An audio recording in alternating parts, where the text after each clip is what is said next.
All right. I want to thank you all for attending the session today. My name is Michael Buds, and I'm a Senior Solutions Architect for CLEAResult. I have the privilege of working with our clients to design programs. And over the last decade, commercial midstream lighting has played an integral role in meeting savings goals. However, there is recognition that commercial lighting savings, as currently derived, will not last forever. Having worked on programs for our clients all over North America, one consistent theme is that lighting often serves as a cornerstone of many energy efficiency portfolios. Now, while we anticipate lighting savings and commercial midstream lighting in particular to continue as a key approach, we recognize there are important decisions facing our clients.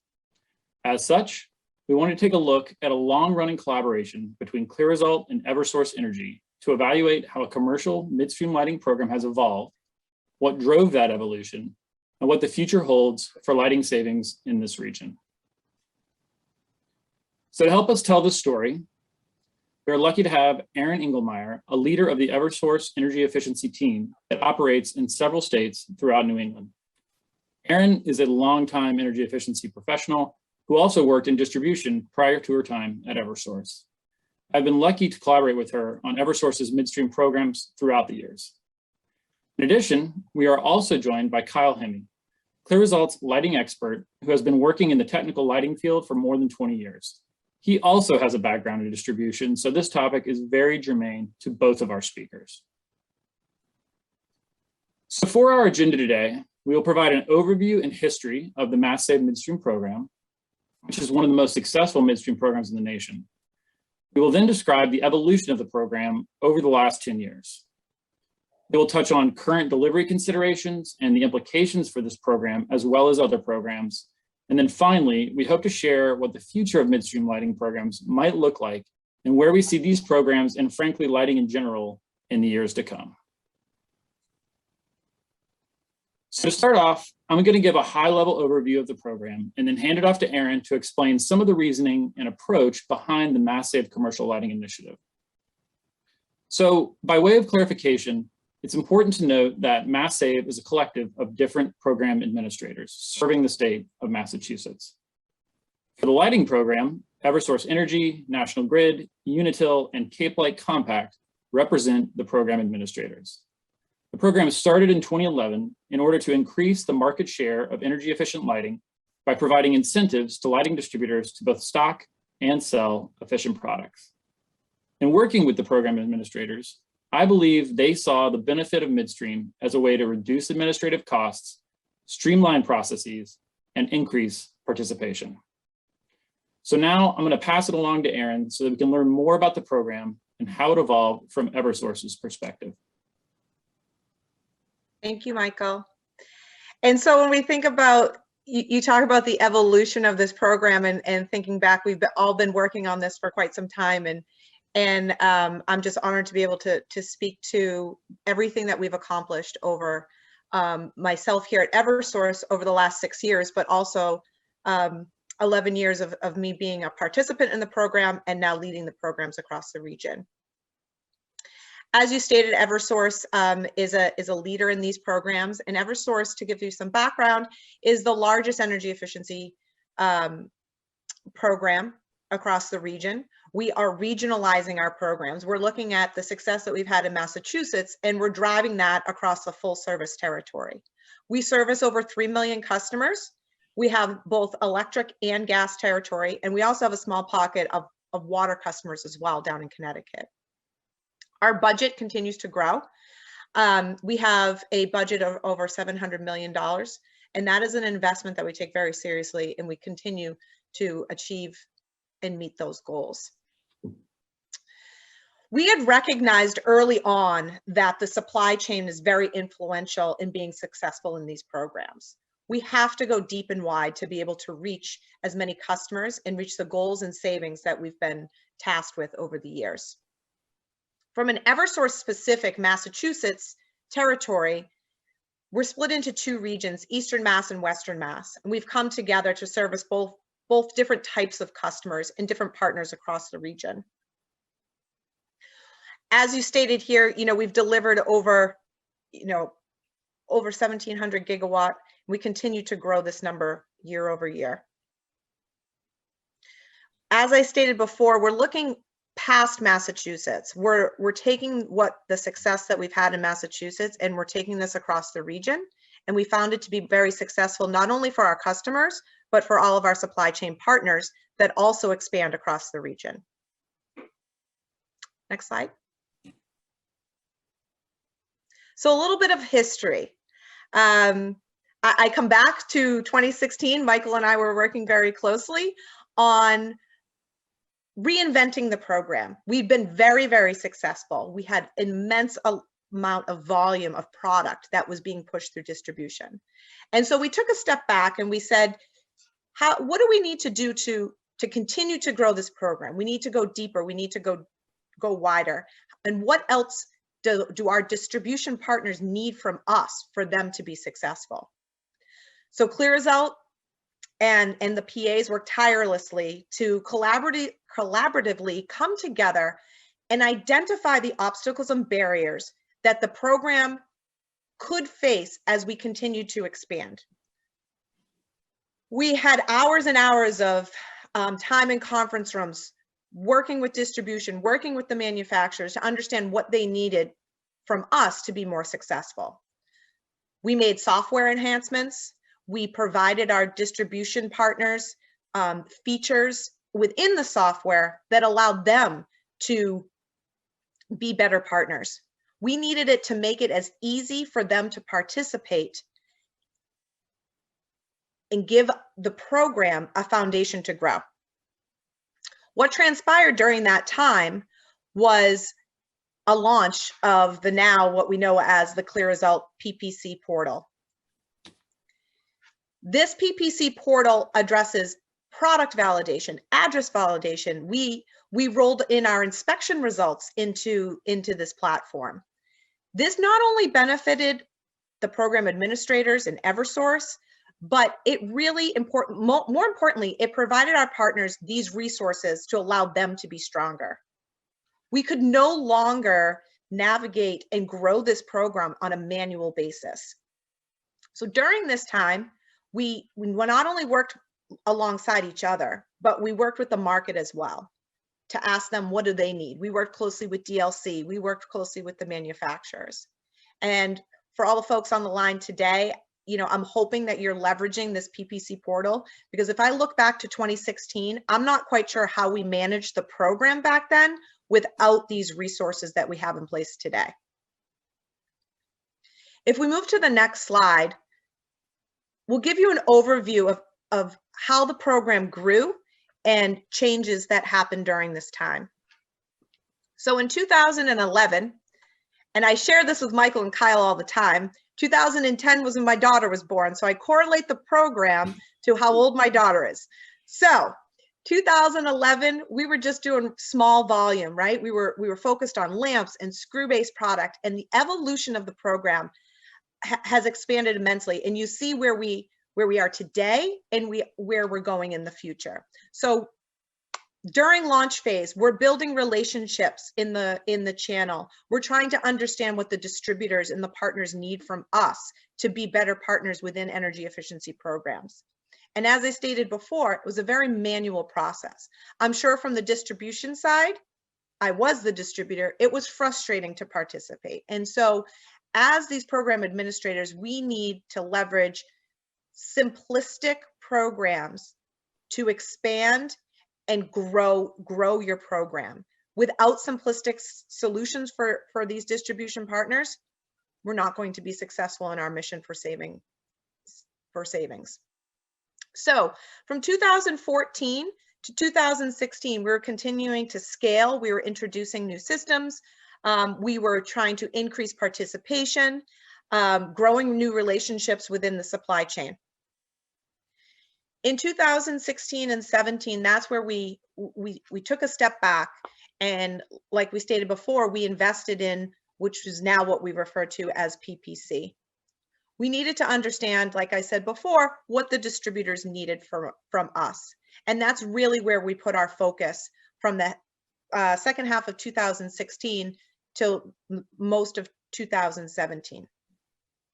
As we moved into the measured diversification timing, we reevaluated and needed to understand where we were going to focus our incentive dollars and where we were going to capture savings. And this is where we really started to add fixtures. We wanted to be less focused on screw-based product, and we continued to add fixtures.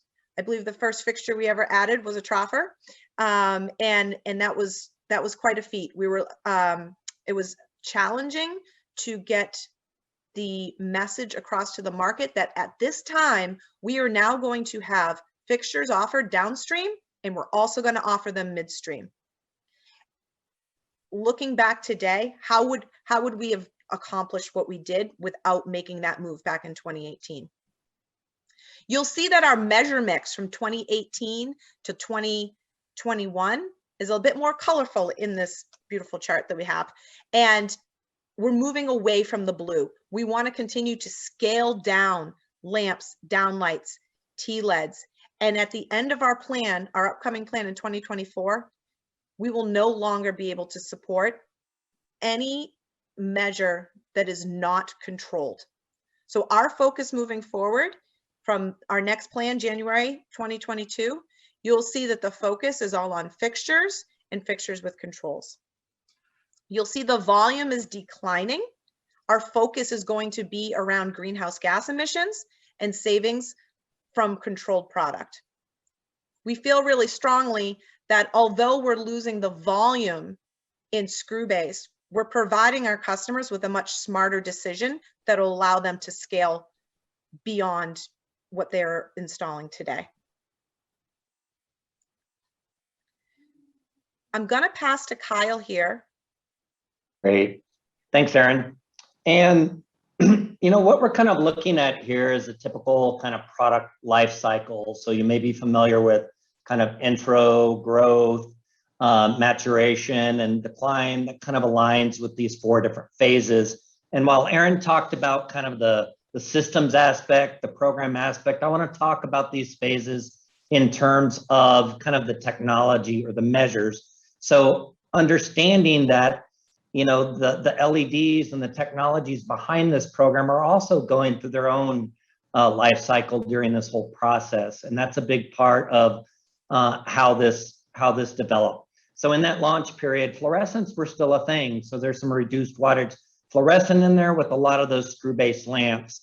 And moving into kind of that scaled systems phase,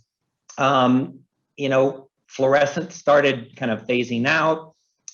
We started putting T-LEDs in there, and as they were becoming more cost effective, there's a little bit of troffer that starts to show up there towards the end. And there's even a little bit of controlled product with some of the early stairwell type systems that were kind of a slam dunk. But these were the measures that were kind of cost effective as LEDs were just starting to develop and just starting to mature. And by the time we got to this 2018 to 2021 period, we're really starting to kind of de-emphasize those lamps as because of the success of the program, we start to see those sockets actually starting to saturate because the program went after them kind of so aggressively in the previous times. And really fixtures start to become more cost effective at that time. So high bay costs start coming down, troffer costs start coming down, T-LEDs are still a big part.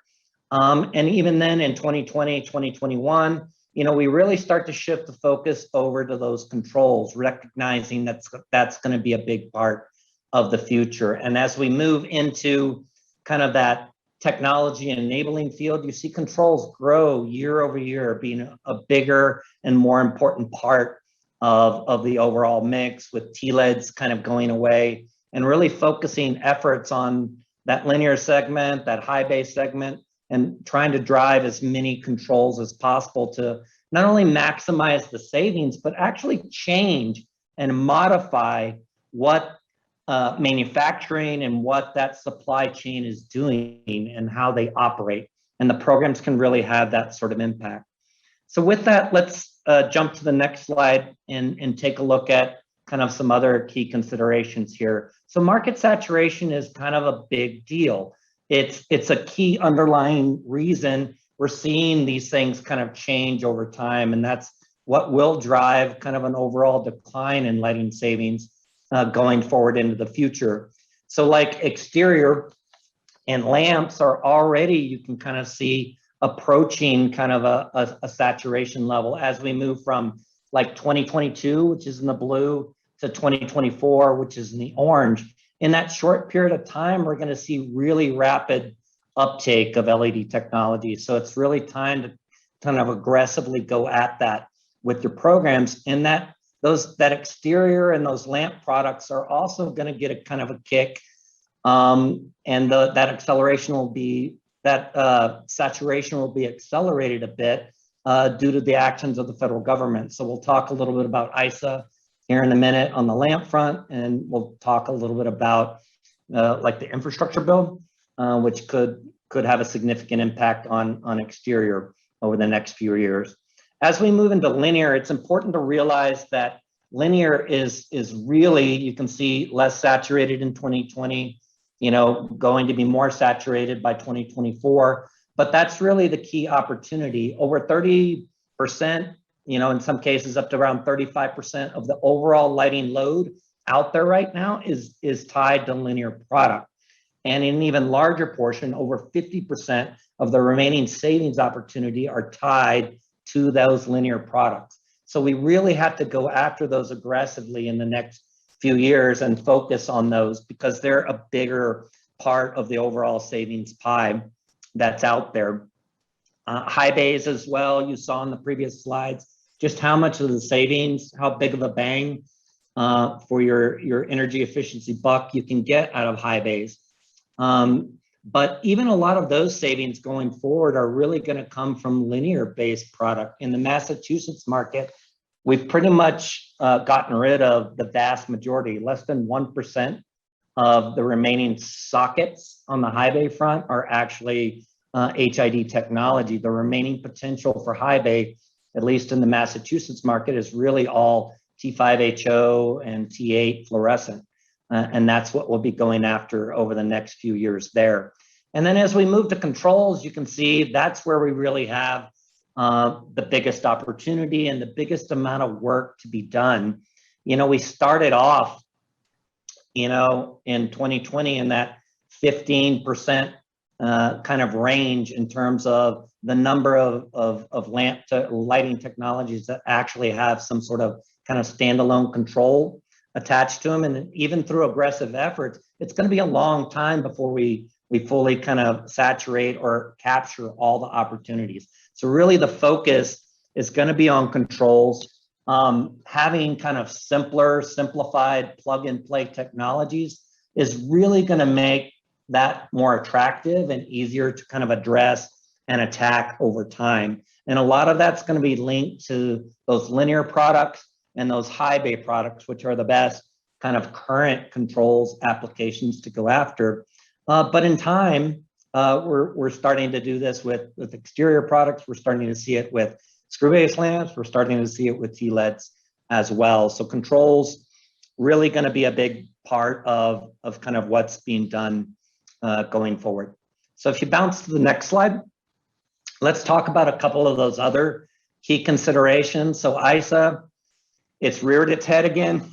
We went through this traumatic experience over the past few years from the Obama administration to the Trump administration, now back to the Biden administration, who earlier this year resurfaced the backstop piece of it. So they've opened that back up and they're reevaluating that piece.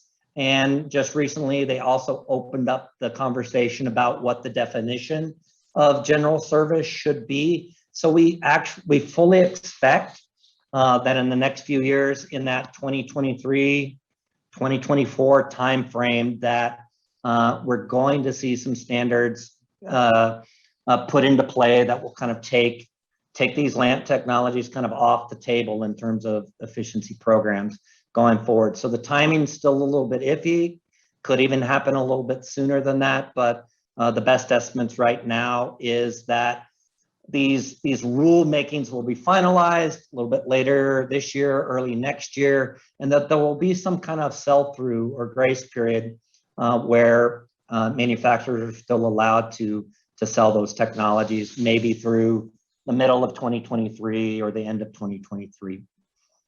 In addition to that, on the positive side, we do expect a boost, especially kind of on the exterior lighting front from the infrastructure bill. That's kind of further along right now. On the back end of that, Congress is starting to argue about that $3.5 million budget that they're looking into. Whatever that settles out to be, there are going to be some significant climate change abatement aspects to that very large kind of spending bill, and we expect those to have kind of ripple effects in energy efficiency programs over the next few years as well. And then, you know, what kind of presentation would this be if we didn't talk about the pandemic? So I'll go ahead and turn it over to Erin right now to talk a little bit about her experiences, what kind of feedback and information we're hearing from the market there. Thanks, Kyle. So not only does my team support and implement the midstream programs, but our team is also responsible for the full supply chain engagement. So as Kyle said, what insights can I provide you all as to what we're hearing from our distribution and manufacturer partners? So like everything with COVID, right, we're seeing price increases. We are seeing supply chain issues. We continue to see these delays. And so what we're hearing from the market is we will see continued delays through 2022. They're also scaling down how many products they're running to produce lighting for this example. So manufacturers are looking at what are the A items? What do I need to keep distributions, CDCs fulfilled with? And let's focus on the A and B items and less focus on product that they don't need to drive out the door. So one challenge that we outlined in some of the previous slides is where Eversource is focused, and we're focused on controls. We want every fixture that is sold through the supply chain to have a control on it. But that also creates additional challenges because one of the key supply chain issues and concerns that we have right now is the actual control, the computer chip that is actually going to control the high bay lighting or control our troffers. That is a key technology issue that we're going to face. So although, you know, we are banking on driving as much controlled product, we have to keep our pulse on what the supply chain looks like as it continues to face challenges, and computer chips may need to be allocated for other pieces of technology, and lighting may be put second or even third. We do see that through distribution, and if there's distributors here listening, and I'm sure they're well aware, we're still having a strong 2021, and we're blessed to be able to continue to drive lighting savings in 2021 because of the investment our distribution partners made earlier in the year. Bit concerning for where that puts us in the early 2022 as CDCs start to dwindle down some of their inventory. So just some things to keep in mind as you prepare for the upcoming years. I guess we'll go next slide, Michael. Yeah, so let's go ahead and take a look at kind of those final years, and we've added a little bit of color here with some additional years looking out into the future.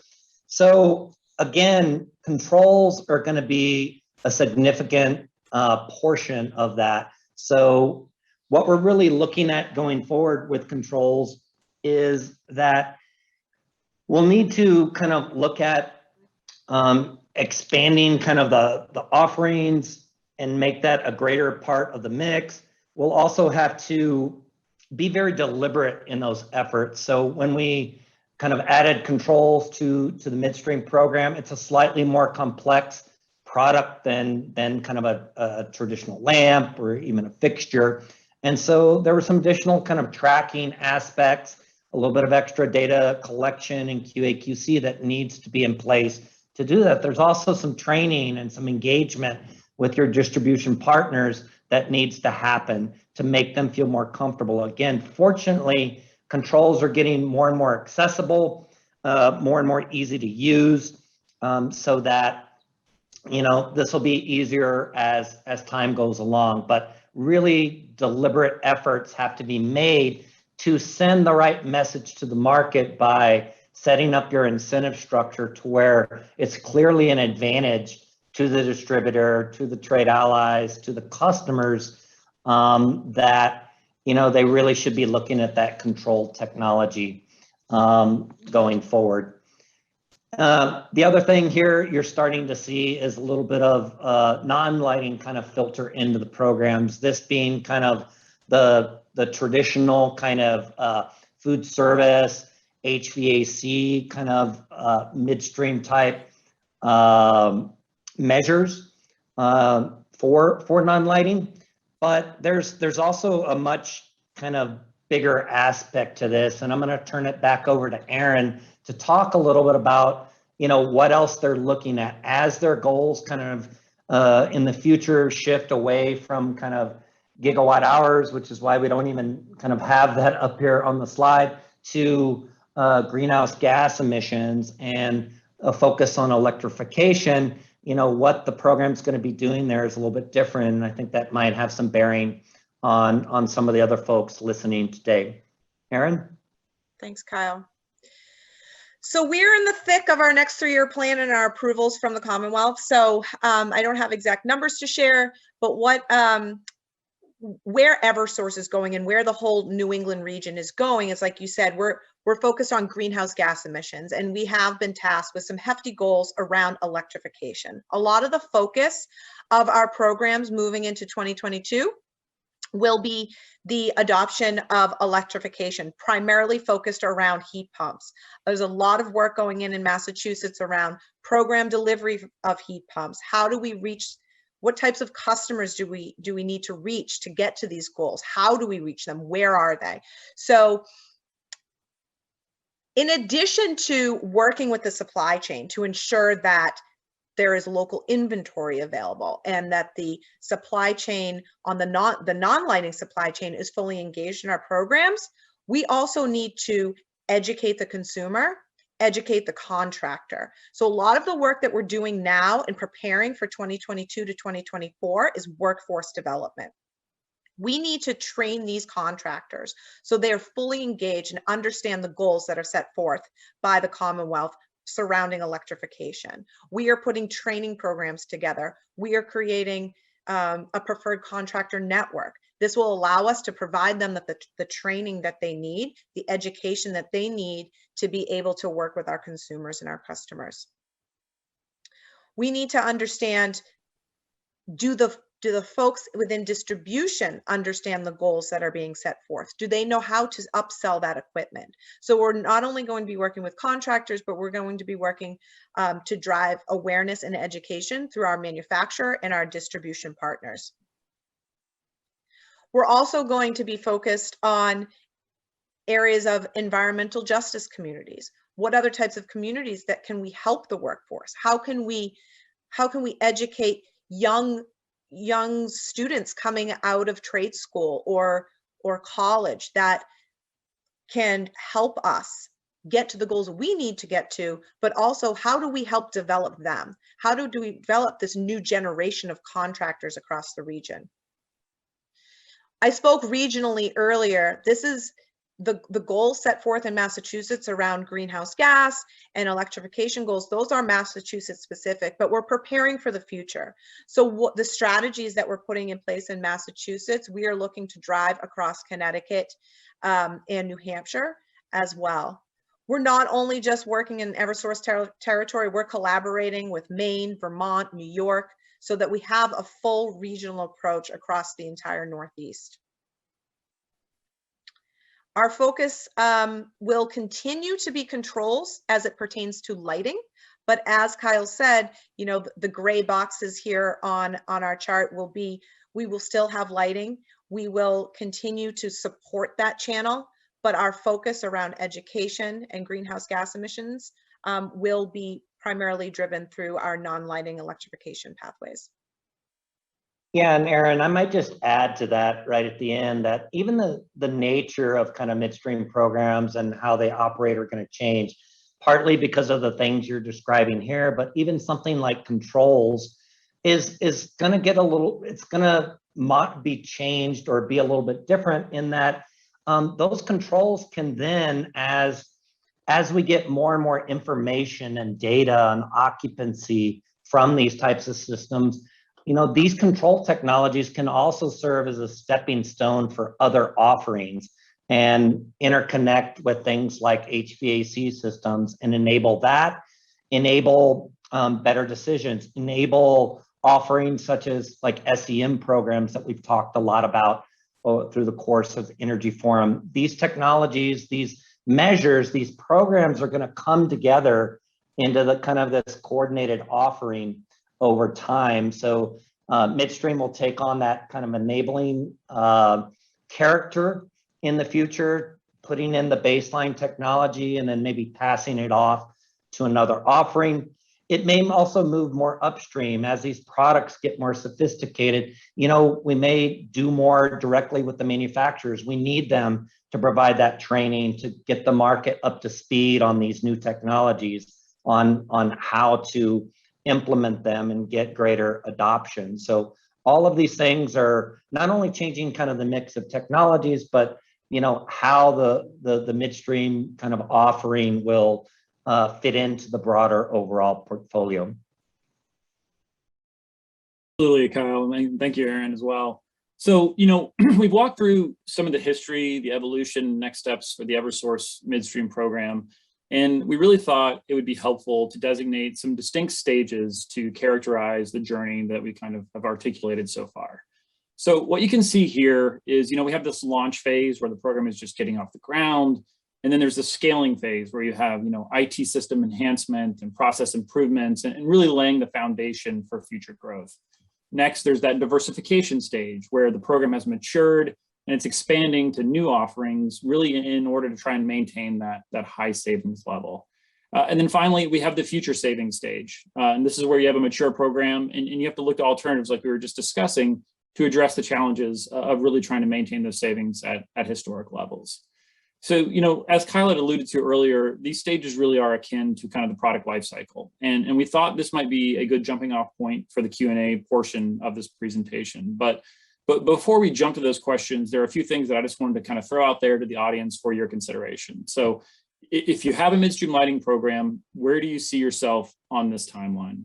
Does your measure mix and your savings differ from what was presented here? Do you think that your market and your trade allies are going to embrace things like controls, like what Kyle was talking about? And then finally, from an evaluation perspective, you know, what is changing that might affect the remaining opportunities that you have in your service territory? So just a few things that you want to consider here as we think about this and roll into the Q&A. But thank you all for your time. And thanks to all of you. And you know, this is such a fascinating topic, and I could just listen to you guys deep dive on this all day. That said, we do have some really good questions that have come in that I'd like to pose to this group. We've spoken a lot over the past couple of days about obstacles, and I think that, you know, impacts to the supply chain are something that is well understood by everybody in the world at this point. You know, whether it's toilet paper or computer chips, right? So, you know, maybe Erin, you know, have there been ways in which you've been able to kind of increase the value proposition or to support your trade allies through the program? You know, through this disruption to the supply chain through the program.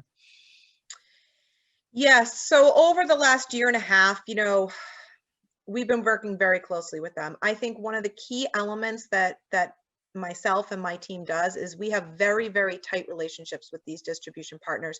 We are, you know, we're on speed dial with them. We are talking to them constantly. What is happening? What are you seeing?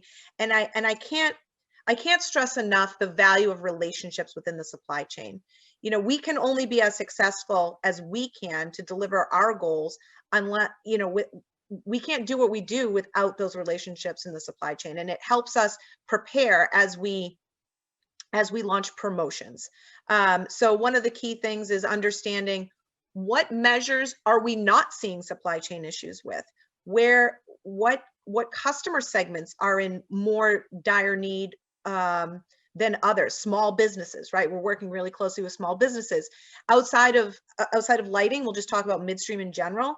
You know, we've launched promotions surrounding food service equipment because we know our restaurants are struggling. And so we've put a focus around what can we bundle together for food service customers, restaurants, to be able to keep them afloat and reduce their consumptions. So there has been a focus around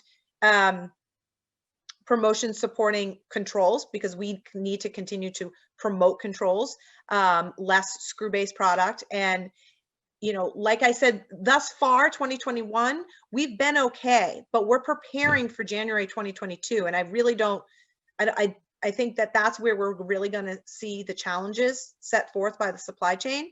Outside of lighting, I work very closely, like I said, with many different facets of the supply chain. And I'm seeing challenges not only in our energy efficiency world, but, you know, the distributors are sharing with me, they're having delays on pipe, wire, nail-on boxes, things that a contractor needs to get in prior to us coming in, right? So we need to understand what that full life cycle of a project is so that we're focused on the end result. But there's a whole host of challenges that the supply chain and the contractors are hitting well before that we come into play. So just something that the folks here on the line should keep in mind as they're working with distribution and understanding challenges outside of the energy efficiency measures that we're driving. Erin, you know, sticking with you, just because you referenced that in your current answer, you know, again, you know, looking towards the broader electrification measure set and heat pumps, you know, like what lessons learned or capabilities are there from all of your lighting work that can be applied or conveyed to the adoption of heat pumps to support those ambitious greenhouse gas goals? So as Michael introduced me, I came from supply chain, right? So I came from the electrical supply chain, and we have such a strong grounding with the electrical supply chain here in New England. These partners have provided us so much feedback. They've helped us grow this program, and those relationships, we're taking those relationships and the same methodologies that we used in lighting to expand to the non-lighting distribution partners, the HVAC and the plumbing supply houses.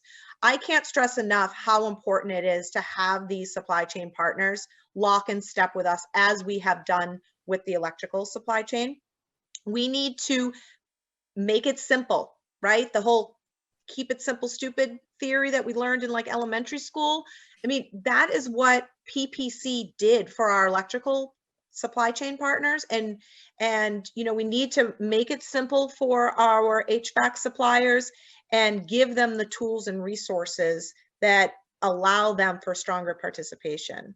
And that's what those are the things that we're building today to prepare for 2022. So we're taking those lessons learned, like you said, and using that methodology of simplistic participation, but maximize the amount of partners that we have, and also make the supply chain part of the solution. So my team today has put together a working group of heat pump manufacturers, distributors, and contractors. And so as we're designing our strategy for 2022, we're bringing them as part of the solution. So they have been working with us all year to identify what the barriers are, what challenges they see in the market, because they are the boots on the ground. They're the ones that know heat pumps well better than any of us. And so it's really a collaborative effort with the supply chain to make us successful to hit these greenhouse gas goals set forth in the future. Man, it's fascinating that even in a, you know, like kind of high volume market program design like Midstream, it still comes down to those relationships with the boots on the ground if we're going to be successful. If you do not have the supply chain as your partner, you're not going to be successful. You need to, what we're calling full stream engagement. We need to be able to have a touch point at every point within the supply chain for all of us to be successful, especially with the electrification goals that are being set forth. Agreed. Kyle, I'd like to shift over to you for a question on controls. how do we ensure that when controls are installed that the savings persist, right? Like that controls aren't overridden and negating that savings, right? So what do we hear from evaluators and what do we hear on realization rates around controls? Sure. I mean, there's kind of a multi-pronged response to that. I think the first thing, I'm going to piggyback on Erin's comment. It really starts with your partners. When we launched controls measures in midstream, I mean, it's a little bit more sophisticated. Even if you're doing it in kind of your downstream programs or custom programs, you need to find the right people that understand controls and that do them and that do them well. So you're leveraging them, you're leveraging their best practices. You're really working with them as those kind of champions to kind of really drive that initial participation and drive best practices. And then through training, outreach, and more training and outreach, and then more training and outreach, you're really bringing along the rest of the supply chain as well. And leveraging those manufacturer resources, they're the ones with the experts, the manufacturer and that lighting agency in any individual region. That's where like 90% of your lighting controls expertise is in a given market. So you have to bring them to the game, educate folks, let them know how much simpler things are getting on the controls front, and then train them, get them up to speed, get all those manufacturers working with all, and then so you're bringing the full power of that supply chain to bat for you, including those more sophisticated distributors that can do that as well. And then you put your control mechanisms in place. So you set kind of eligibility requirements or targets in there. There is additional data gathering that you're doing, in this process as well. You're capturing that information. Again, you're training, you're addressing any issues as they pop up. And then doing more training kind of on top of that. And once the market, gets it, once they understand it, once they get the ball rolling, they find that really, these newer technologies, these simpler technologies really are more of a plug and play type application.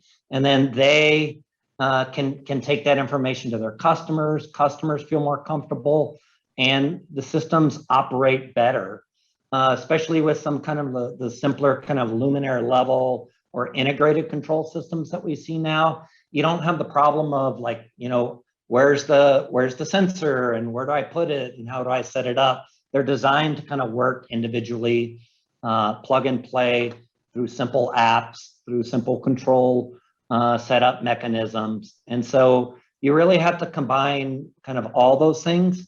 And frankly, we've seen good performance, better than kind of with traditional technologies. A lot of the standalone controls that we've done in the past were kind of set it, forget it, and just, run away type things. And then things get a little bit out of whack. But, by engaging the customers in there, showing them the true benefits of having this flexibility, of getting this extra savings, of getting their light levels just right, by leveraging these controls, making them kind of part of the solution, and bringing those trade allies and those providers along to kind of help support and keep those systems kind of up and running. And then I think in the future, as time goes along, again, these initial offerings become part of broader offerings that might involve kind of continued coaching and continued work with the utility to be that partner and kind of taking customers along and ensuring that their systems are operating at peak performance and squeezing every bit of kind of juice out of that lemon over time. So it's kind of a multi-pronged approach, but again, these systems are getting much simpler, much more cost effective, and we're seeing really good results now. But you do have to take very deliberate steps and efforts to ensure that that your trade ally community and the supply chain is comfortable, that your customers are comfortable, and then continue to work over time. It's not a one-year thing. It's something that has to be done over 2, 3, 4 years. And that's what we've been doing kind of in the Massachusetts market. And we're just doubling down on those efforts over the next 2 to 6, 8 years. Kyle, just to dovetail one quick comment on what you said, the manufacturers are so important in that whole discussion. For those of you out there that aren't engaging with manufacturers as part of your midstream program, even though it's a distributor focused program, a manufacturer has a very vested interest in the success of that program. And, we've partnered with different manufacturers and different programs all over the country to combine on trainings, to combine on events and things like that. And they very much want the program to succeed as well. And so I think that engagement is particularly important. So for those of you that have programs that haven't engaged manufacturers very much, that's something I would definitely highly recommend. Thanks, Michael. You guys, it would appear that I'm not the only one that is fascinated by this topic, and we actually have a lot of questions that we were unable to get to. So what we're going to do is we're going to take all those questions and we're going to make them available in the discussion group that'll happen later this afternoon. So hang tight. I think you're going to have some good participation there. And for those of you that are interested in this topic, we've moved all those questions over, and so we'll have more hopefully lively discussion on that. So thank you to Erin, Kyle, and Michael. Really appreciate the perspective and the expertise today. Thank you for having me.